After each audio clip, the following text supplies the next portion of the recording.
Hello creative souls, welcome back to my channel.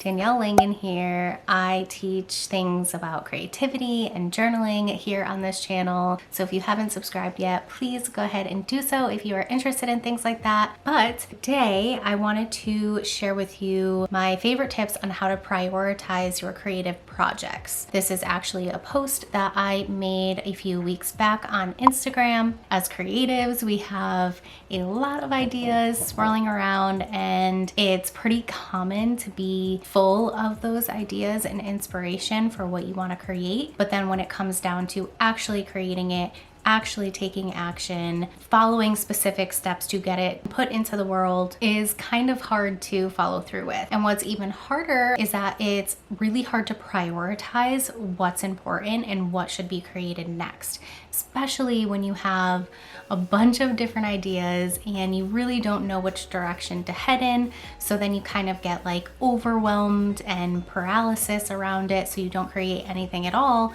because you don't know how to prioritize and take action on the things that you want to create. So the first thing, obviously, is to make a list of all of the projects that you want to create. See if you can limit this to projects that you want to create in the next 6 months or projects that you want to create in the next year. I know that ideas are probably always flowing for you, so what's really nice is to separate this project list and idea list by keeping separate notebooks or separate folders for each of them. So for this, we're not really writing down ideas or brainstorming. We're actually making a list of all of the projects that we want to create this year or in the next couple of years, in the next 6 months.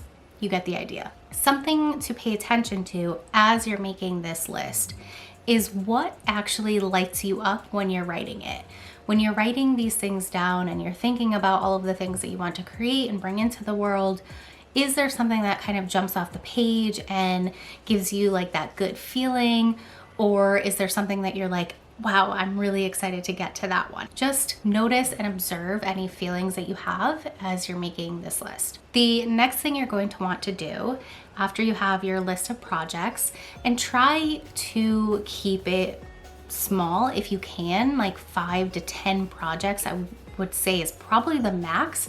I really wouldn't go any further than that. You don't want to overwhelm yourself too much. But once you do have this list, I want you to rate each project on a scale from 1 to 5. 1 is going to be what you are somewhat excited to create right now in this moment, and 5 is going to be what you're really excited to create right now in this moment. As creatives, we are always pulling different kinds of inspiration from different things and putting it into different things. So your level of excitement is going to vary for 1, each project, and 2, as time goes on. So you might not be super excited about a project right now, but months from now, you might be really excited about it. So what I find in my own project planning and trying to pick things that I really think would be beneficial to me to create in this moment is, how am I feeling about it right now? Am I really excited right now, or can it wait a little bit until I am excited? Now, obviously, if there is a project that is really important for you to create for whatever reason, then that's the one that you're going to want to go with. Important can mean that it's in collaboration with somebody else, so it needs to get done, or there's some kind of deadline on it, or there's like financial ties around it, something like that. So you're the only one who can really determine the level of importance around your project. But if you want to approach it intuitively like this, then by all means, just go with the one that makes you the most excited. So once you've done that, you can choose the top one, the one that you gave a 5 to, the one that you said, I'm really excited to create this project right now in this moment. And if there were a few of them, then that's fine. You can ask these questions that I'm going to give you in a moment, and then you'll be able to further determine which one is the one that you should move forward with today. So some questions you're going to want to ask yourself once you've chosen your top project are, do I have the bandwidth to complete this right now? Do I have the time? Do I have the energy? Do I have the space in my calendar? Am I limited in any way that's going to make it impossible to create this or really hard to create this? You can even go as far as asking yourself if you have the emotional capacity or the physical capacity. Do you have the mental ability, the emotional ability to put more of yourself into this project, or can it wait so that you can give yourself time to rest and rejuvenate and then look at it at another date?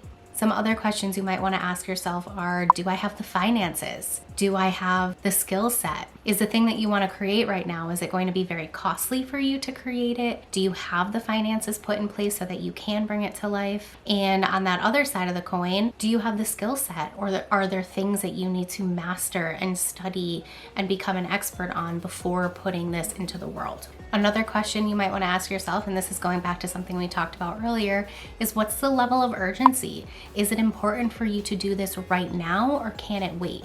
And why is it important for you to do right now? And then lastly, and this question is kind of just for fun, just something that you can use to connect to yourself in creativity, because if you know me and you know the work that I do, I think that creativity and self-connection and healing and the combination of those things are really, really important together. And then also thinking about the impact that what we do and what we create is going to have on the world, and if that also reflects our values and our purpose and yada, yada, yada. I can go on and on. But this last question that you can ask yourself if you would like to is, what will the impact be on myself and my community when I create this project? For me, I'm always asking myself a couple of different questions around this, specifically around impact. And that's, how will it impact myself and my community? Will I grow my community with this project? Will I help my community with this project? Will I transform my community with this project? And then for me, how is it going to impact me? Is it going to be transformational for me? Is it going to be a financial success for me? There are a lot of different questions that you can ask yourself around project planning and bringing your creative projects to life. And I think that the more that you answer these questions honestly and truthfully, the easier it will be for you to prioritize what should come next on your calendar and what you should create right now. So the last thing you're going to do is repeat the process. Once you have found the project that you have time for, that you have energy for, that you think will create some kind of impact on yourself and your community, and it brings you joy to think about creating it, then you can create that project, take the time to really sit with it, bring it to life in whatever way that looks like for you.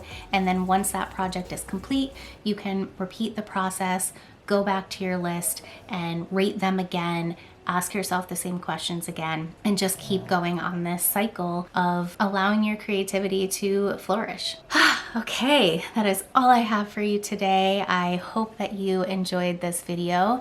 And if you are on the path of bringing a creative project to life and you want to use your creativity as a source of inspiration to help you kind of plan and visualize that project, then you're definitely going to want to check out my videos on vision journaling. I will link those above, and I will also link them below. I post videos every week on here about creativity and journaling, or creativity and journaling, and all kinds of things about self-connection and creative expression and really following your creative path and your purpose. So if you like this video, go ahead and give it a thumbs up. If you're not already subscribed, what are you waiting for? Hit the subscribe button, and I will see you next week.